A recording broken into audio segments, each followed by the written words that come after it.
Hadis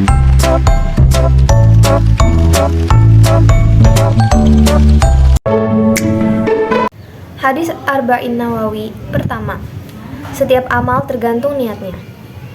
Innamal a'malu binniyat wa innamal likulli imri'in ma nawa. Faman kanat hijratuhu ilallahi wa rasuli fahijratuhu ilallahi wa rasuli.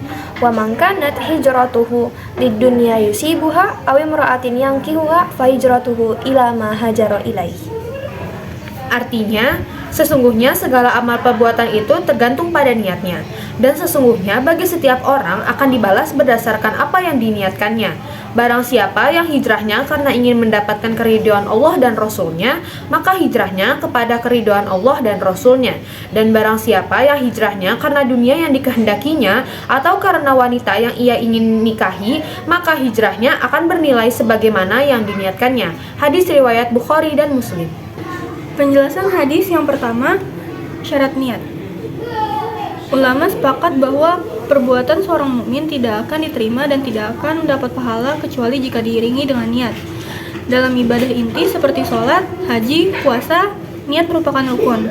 Karenanya ibadah-ibadah tersebut tidak sah kecuali diiringi dengan niat. Adapun dalam ibadah yang merupakan sarana dari ibadah inti seperti wudu dan mandi, ada perbedaan pendapat di kalangan ulama.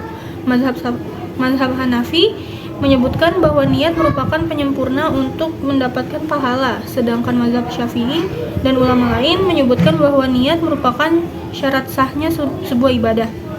Oleh karena itu, ibadah-ibadah tersebut tidak sah kecuali diiringi dengan niat. Yang kedua, waktu dan tempat niat. Waktu niat adalah di awal ibadah, seperti takbiratul ihram untuk sholat dan ihram untuk haji, sedangkan puasa maka diperbolehkan sebelumnya karena untuk mengetahui masuknya waktu subuh secara tepat cukup sulit. Niat bertempat di dalam hati, jadi tidak disyaratkan untuk diucapkan.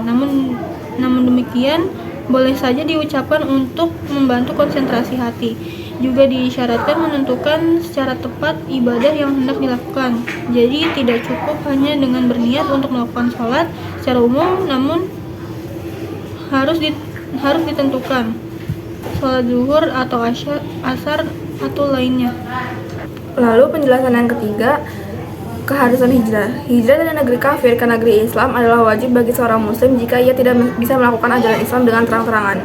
Hukum ini berlaku secara umum dan tidak dibatasi oleh waktu tertentu. Sedangkan hadis yang mengatakan tidak ada hijrah setelah Fatu Mekah, maka yang dimaksud adalah tidak ada hijrah dari Mekah setelah peristiwa Fatu Mekah karena Mekah sudah menjadi negeri Islam. Kata hijrah juga digunakan untuk hal-hal yang dilarang oleh Allah. Orang yang menjauhi hal-hal yang dilarang oleh Allah disebut muhajir. Yang keempat, orang yang berniat melakukan kebaikan. Namun karena satu atau hal lain, misalnya sakit parah ataupun meninggal dunia, sehingga ia tidak bisa melaksanakannya, maka ia tetap akan mendapatkan pahala. Al-Baidawi berkata, amal ibadah tidak akan sah kecuali diiringi dengan niat, karena niat tanpa amal diberi pahala.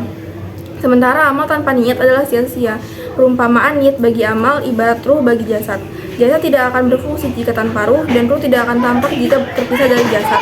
Yang kelima, hadis ini mendorong kita untuk ikhlas dalam segala perbuatan dan ibadah agar mendapat pahala di akhirat serta kemudahan dan kebahagiaan di dunia. Yang keenam, semua perbuatan baik dan bermanfaat jika diiringi niat yang ikhlas dan hanya mencari keridhaan Allah, maka perbuatan tersebut adalah ibadah.